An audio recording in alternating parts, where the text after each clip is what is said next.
Hey everyone, this is Keegan from National Powersports. This 2009 Harley-Davidson Electra Glide Ultra Classic with 32,618 miles passes New Hampshire State inspection and runs well. It's been upgraded with the Champion TRIKE kit, upper and lower fork clamps, windshield, and a luggage rack. Rugged power, iconic style, and long-haul comfort have made the Electra Glide arguably the most popular touring vehicle to ever touch pavement. Powered by a 96 cubic inch V-twin motor, the Electra Glide puts 93 foot-pounds of torque through a 6-speed transmission. It weighs in at 881 pounds and has a 29.1 inch seat height.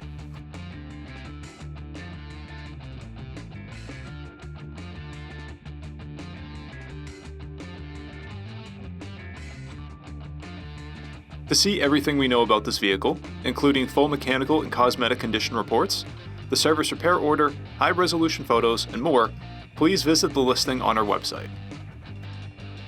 We have also purchased the CycleCheck's Vehicle History Report. You can view this report by clicking the link on the right side of the video.